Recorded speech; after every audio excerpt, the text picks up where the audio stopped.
ज़कात के अंदर नीयत के साथ मिल्कियत का होना शरअन कैसा है कि यानी जिसको ज़कात दी जाए आया उसे उस ज़कात का मालिक बनाया जाए, अगर मालिक ना बनाया जाए तो ज़कात अदा होगी या नहीं। तो आप रहमा ने जवाब इरशाद फरमाया कि ज़कात के अंदर ये चीज़ शर्त है, जैसा कि नीयत शर्त है और नीयत के अंदर खुलूस शर्त है।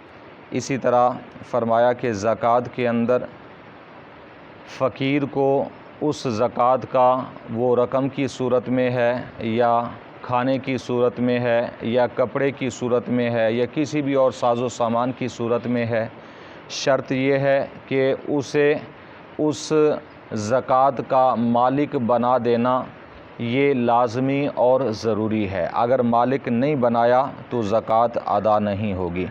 तो इसके अंदर एक सूरत ये बनती है कि फ़ुक़हा किराम ने फरमाया कि अगर किसी ने फ़कीर को खाना भी दिया तो इससे भी ज़कात हो जाती है, यानी ज़कात की नीयत से खाना दे दिया, राशन दे दिया तो इससे भी ज़कात हो जाएगी। कपड़े पहना दिए, इससे भी ज़कात अदा हो जाएगी। हाँ, इसके अंदर इस चीज़ का ख्याल रखना है, एक इबाहत होती है और एक मिल्कियत होती है।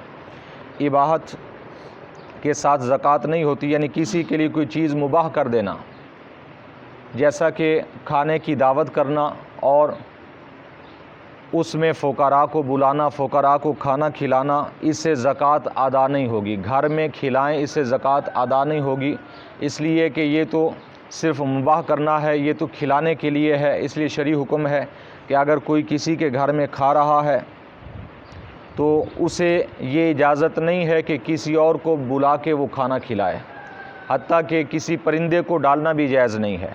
इसलिए कि खाने वाला किसी के दस्तरखान पर जब बैठा है तो उसको ये इजाज़त नहीं है कि वो इस खाने का मालिक है, बल्कि वो सिर्फ़ खाने की उसे इजाज़त है कि वो ख़ुद खा सकता है। अगर किसी को बुलाना है, किसी को देना है तो ये जो खाने का मालिक है वही करेगा।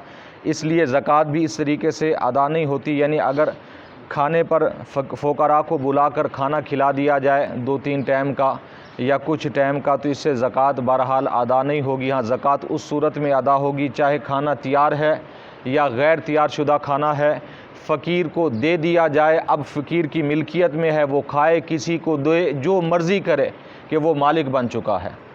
इसलिए ये मिल्कियत शर्त है। अब उसके बाद जिसने ज़कात दी है उसका उस माल के अंदर कोई तसर्रुफ़, कोई इख्तियार उसके अंदर बाकी ना रहे, तो ये फ़कीर को मालिक बनाना है। हाँ, माल देने के बाद भी या कोई चीज़ देने के बाद भी अगर देने वाला अपने इख्तियार में कुछ रखे कि नहीं जी आपने इसमें ऐसा नहीं करना है, ऐसा नहीं करना है, इस तरह की बातें बाद में कहता रहता है, तो गोया कि उसने मालिक नहीं बनाया, तो फिर भी ज़कात अदा नहीं होगी। तो मालिक उस वक्त होगा फ़कीर के जब हर चीज़ का, यानी फ़ुक़हा किराम ने इस बात की तस्रीह की है कि हर उस चीज़ का जो भी नफ़ा है वो फ़कीर अपनी मर्ज़ी से उससे नफ़ा हासिल कर सके तो उसके अंदर वो मालिक बनेगा। और अगर नफ़ा हासिल ना कर सके या मुकम्मल उसे इख्तियार नहीं है तो गोया कि वो मुकम्मल तौर पर उस चीज़ का मालिक नहीं बना, तो ज़कात इसमें नहीं होगी। तो ये चीज़ साफ़ वाज़े है। अगर किसी ने किसी को नाम लेकर बतौर हेबा दी लेकिन नीयत उसकी ज़कात की थी तो इससे भी ज़कात हो जाती है।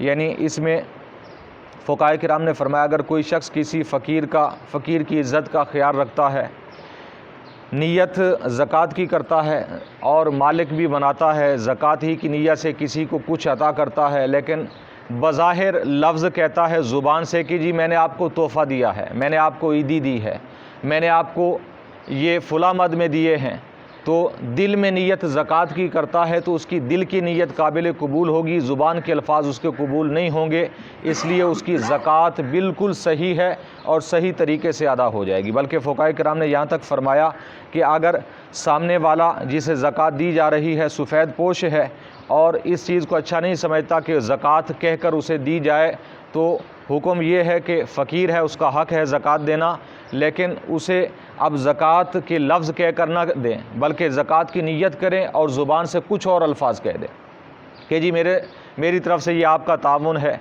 ये आपकी तीमारदारी के लिए है, अगर कोई मरीज़ हैं ये इस तरह की तीमारदारी की नीयत से दे दें या ईदी के तौर पर दे दें या किसी और तोहफ़े के तौर पर दे दें, तब भी ज़कात अदा हो जाएगी।